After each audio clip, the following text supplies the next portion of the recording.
Baik, kembali di Prime News, pemirsa. Mas Yandri, jadi benarkah ada semacam benefit politik atau reward lah ya ketika Demokrat akhirnya mendukung pasangan Prabowo Gibran, itu akhirnya akan dapat juga menteri seperti ketua umum lain di Koalisi Indonesia Maju?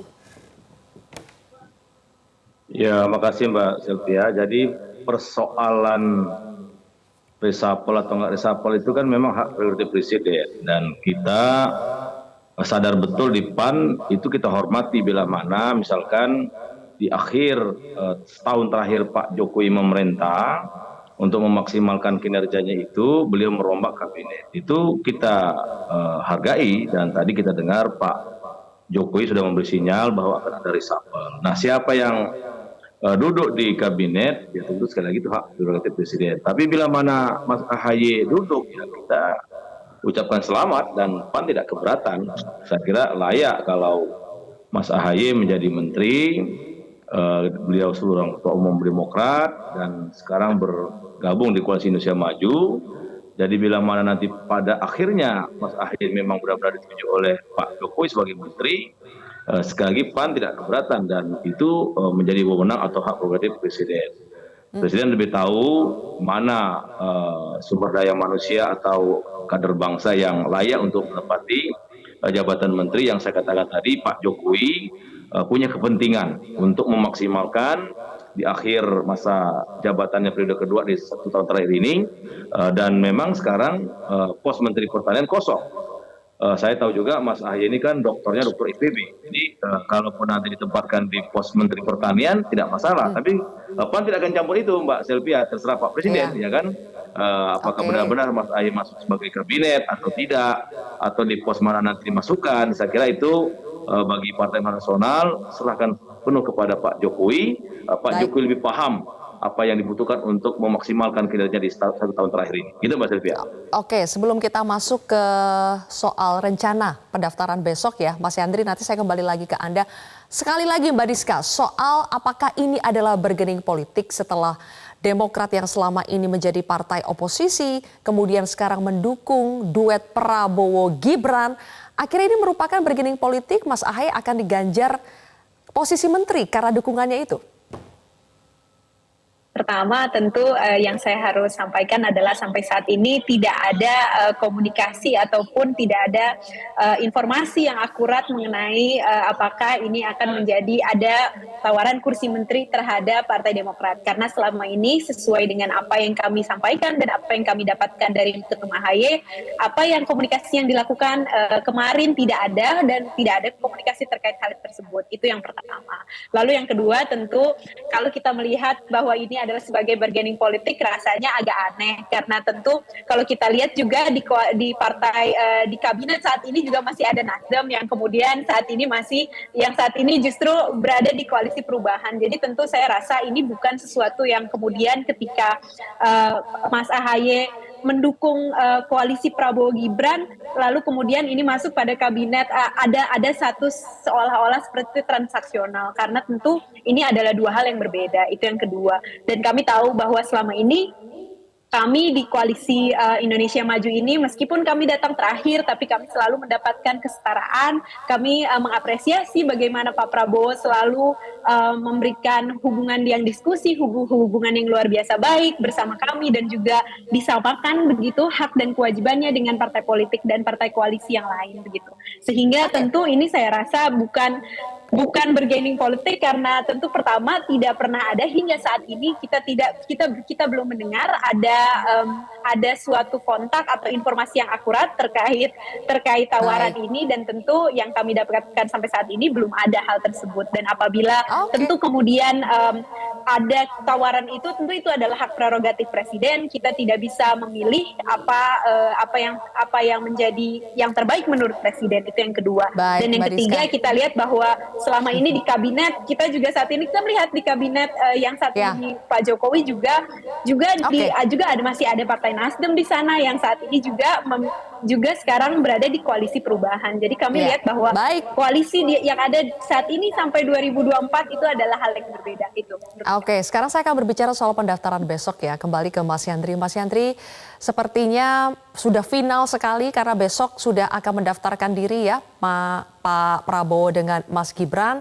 Tapi khusus pertanyaan buat PAN adalah apakah sudah betul-betul legowo kalau pasangan dari Pak Prabowo ini akhirnya Gibran, bukan Erick Thohir yang selama ini diusulkan oleh PAN? Saya kira itu materi nggak perlu dibahas lagi, Mbak Sylvia. Besok kita akan mendaftarkan dari Kartanegara jam 9 akan dihadiri oleh Capres dan Cawapres beserta Ketua Umum menuju Indonesia Arena. Hampir mungkin sekitar 40-50 ribu kader dari masing-masing partai ditambah relawan.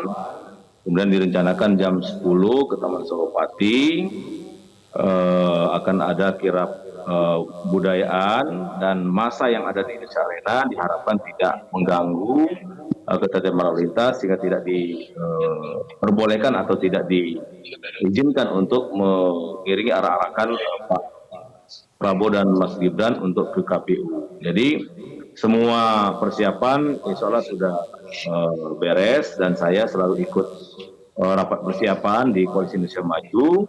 Jadi bismillah besok Mbak Sylvia, semua berkas dan semua partai koalisi siap untuk mendaftarkan Pak Prabowo dan Mas Gibran. Dan ini sudah keputusan final dari semua ketua partai politik, bahwa dinamika sebelum keputusan itu ada ya itu biasa. Dan semua persoalan atau dinamika politik kan ada ujungnya, ada kesepakatan. Dan undang-undang hanya memperbolehkan satu capres dan satu cawapres. Saya kira itu, Mbak. Oke, terakhir untuk Mas Yandri. Memang semuanya sudah bersepakat, semuanya sudah diperhitungkan. Apakah termasuk PAN memperhitungkan insentif apa yang akan diterima PAN dari duet Prabowo Gibran? Kita ini kan sudah lama berkiprah di politik Indonesia, dan PAN selalu mengikuti kontestasi Pilpres, dan kami tidak pernah membergeningkan hal-hal yang mungkin secara pragmatis itu akan mengganggu konsolidasi atau soliditas tim Indonesia Maju. Jadi kami fokus sekarang bagaimana memenangkan Prabowo Gibran dengan kekuatan mesin PAN dan tentu jaring-jaringan PAN di semua daerah. Maka persoalan-persoalan yang tadi tidak terlalu kami risaukan, Mbak Sylvia. Yang penting bagi kami tawaran duet Prabowo Gibran ini benar-benar bisa diterima masyarakat dan bisa memenangkan kontestasi Pilpres tahun 2024. Jadi hal-hal yang persoalan insentif atau yang lain itu sampai sekarang tidak pernah kami bahas dengan Pak Prabowo. Kami setiap rapat di Koalisi Indonesia Maju, bagaimana tawaran dua kader terbaik bangsa ini bisa diterima oleh pemilih dan seluruh masyarakat Indonesia di tahun 2020. Gitu, Mas. Oke, terakhir untuk Mas Hensat. Mas Hensat, kalau tadi Anda mengatakan there is no coincidence in politics ya, tidak ada yang kebetulan di politik. Apakah Anda melihat peluang AHY menjadi menteri? Kita tidak tahu pos kementerian apa, tapi apakah peluang AHY menjadi menteri ini juga adalah bagian dari sebuah desain politik upaya pemenangan Prabowo Gibran? Oh iya, jelas dong. Itu kan sebuah insentif yang tidak mudah dan tidak murah ya Mbak ya, dan apa yang akan didapat oleh Partai Demokrat akan menjadi sebuah pencapaian yang luar biasa di ujung-ujung jelang masuknya Pilpres dan kemudian Pileg gitu ya. Hanya memang mungkin Mbak Diska dan kawan-kawan harus berhati-hati dengan komunikasi politik atau pesan komunikasi yang akan disampaikan dari Demokrat selama ini, selama menjadi oposisi dan saat ini berada di jalur pemerintahan ya, bahkan berada di dalam Koalisi Indonesia Maju. Mungkin ada pesan-pesan komunikasi yang memang harus diubah, tapi pada kesempatan ini bila nanti kemudian Mas AHY masuk ke kabinet, saya harus ucapkan selamat. Dan besok kalau saya tidak salah ada dua posisi kosong, kalau tidak salah yang pertama ada pertanian ya, kemudian saya dengar hasil perbincangan dengan Pak Mahfud adalah kosongnya posisi Menko Polhukam. Mungkin benar tapi mungkin juga tidak, tapi setidaknya ada dua posisi yang menunggu Mas AHY untuk bisa diisi. Nah memang menarik sekali nanti perjalanan Partai Demokrat, terutama para caleg, para kader, para simpatisan yang sudah terbiasa menjadi oposisi, kemudian saat ini harus mengkomunikasikan Prabowo dan tentu saja privilege yang besar seorang anak presiden, Mas Gibran, maju ke dalam perhelatan Pilpres 2024. Baik, kita lihat saja ya, jadi atau tidak bagaimana. Terima kasih Mas Hensat, Mbak Diska dan juga Mas Yandri. Terima kasih sudah bergabung bersama kami dalam pembahasan di Prime Time News hari ini.